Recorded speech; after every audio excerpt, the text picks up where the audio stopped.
Hello दोस्तों, lucky cone YouTube channel के इस स्पेशल प्रोग्राम स्वस्थ रहिए के एपिसोड 3 में आपका स्वागत है। सुबह से हल्की बुखार थी, अब ठीक है, तो हमने सोचा कि चलिए आज बुखार में ही बात कर लेते हैं। बुखार एक ऐसी सर्वसामान्य बीमारी है जो बिना किसी धर्म, जाति, संप्रदाय में भेदभाव किए एक साल में कम से कम एक बार प्रत्येक व्यक्ति को आती है। बुखार आने के कुछ सामान्य कारण हो सकते हैं, जैसे वायरल इन्फेक्शन, बैक्टीरियल इन्फेक्शन या किसी विशेष प्रकार का प्रोटोजोआ जो आपको बुखार ला सकता है। यदि आज हम बुखार के रहस्य की बात करें तो वास्तव में बुखार नाम की कोई बीमारी होती ही नहीं है। हमें वैद्यों ने, डॉक्टरों ने सदियों से ऐसा बताया है कि आपको बुखार है, लेकिन यदि हम आज असली बात करें कि क्या बुखार नाम की कोई बीमारी होती है, तो जी नहीं।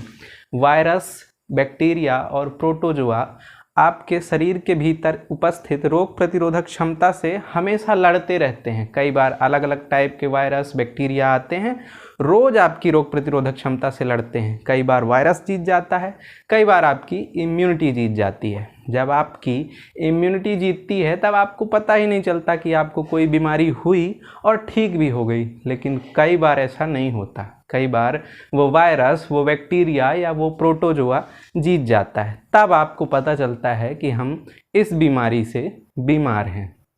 इस द्वंद्व में, इस लड़ाई में हमारा शरीर हमारा ब्रेन जो कि हमारे शरीर का मास्टरमाइंड है, जो सारे शरीर को कंट्रोल करता है, कब क्या करना है, कौन सा एक्शन लेना है, ये सारे डायरेक्शन हमारा ब्रेन देता है।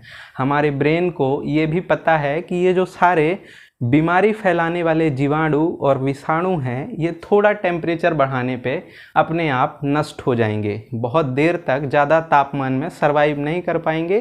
तो हमारे ब्रेन में स्थित एक विशेष प्रकार की ग्रंथि हाइपोथैलेमस को ऑर्डर देता है कि शरीर का तापमान बढ़ा दो। आप हाइपोथैलेमस यहाँ पे देख पा रहे होंगे। हाइपोथैलेमस तुरंत शरीर का तापमान बढ़ा देता है ताकि जिसने भी आक्रमण किया है, चाहे वो वायरस, बैक्टीरिया या प्रोटोजोआ हो, वो जलकर नष्ट हो जाए। हम बहुत टेक्निकल भाषा का प्रयोग नहीं करेंगे, एकदम आसान भाषा में समझने की कोशिश करेंगे कि आखिर होता क्या है। तो हाइपोथैलेमस ने हमारे शरीर का तापमान एकदम बढ़ाया और वो जो वायरस, बैक्टीरिया या कुछ भी है जो आपको बीमार करने की कोशिश कर रहा है, वो नष्ट हो जाता है। कई बार जब वायरस बहुत ज़्यादा ताकतवर और बहुत ज़्यादा संख्या में होते हैं तो नष्ट नहीं हो पाते हैं। कुल मिला के यदि शरीर आपका बुखार में गर्म हो रहा है, बहुत गर्म हो रहा है, इसका मतलब ये है कि आपका ब्रेन बहुत अच्छे तरीके से काम कर रहा है। तो जब भी अब अगली बार आपको बुखार आए और आपका शरीर गर्म हो तो बहुत परेशान होने की ज़रूरत नहीं है। आप खुश रहिए कि आपका दिमाग ठीक तरीके से काम कर रहा है। अब बात जानेंगे, दूसरी बात ये है कि जब हमारा शरीर एकदम गर्म रहता है फिर हमें ठंड क्यों लगती है। अक्सर सिर्फ एक आध दो प्रकार की ऐसी बुखार होती हैं जिनके आने पे ठंड नहीं लगती, लेकिन सामान्यतः सभी बुखारों के आने पर हमें ठंड लगती है। इसका कारण भी जानते हैं। थोड़ी देर पहले हमने समझा कि ब्रेन ने हाइपोथैलेमस को आदेश दिया कि टेम्परेचर बढ़ा दो। अब ब्रेन को पता चल गया कि हाइपोथैलेमस ने टेम्परेचर बढ़ा दिया, लेकिन हमारा ब्रेन यहाँ है और सारा शरीर नीचे है। पूरे शरीर को पता नहीं चल पाता है कि हाइपोथैलेमस बहुत तेज़ी से हमारे शरीर का तापमान बढ़ा रहा है, और इसी चक्कर में ये अपना टेम्परेचर उतनी तेज़ी से नहीं बढ़ा पाता। यहाँ का तापमान गर्म और पूरे शरीर का तापमान इससे कम।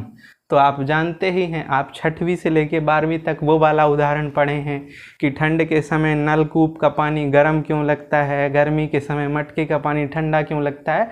वही वाला फॉर्मूला लगता है और हमें ऐसा आभास होता है कि हमें ठंड लग रही है, जबकि ऐसा होता कुछ नहीं है। तो आज आपके सामने दो रहस्य खुले कि बुखार नाम की कोई बीमारी असल में होती ही नहीं है। दूसरा ये कि जब आपको बुखार आती है तो आपका शरीर एकदम गर्म होता है, उसके बावजूद भी आपको ठंड लगती है। क्यों? आशा करता हूँ इसका जवाब आपको मिल गया होगा। नेक्स्ट वीडियो में मिलेंगे किसी ऐसी मज़ेदार और रोमांचक तथ्य के साथ। मिलते हैं नेक्स्ट वीडियो में, तब तक स्वस्थ रहिए, मस्त रहिए, खुश रहिए। शुक्रिया।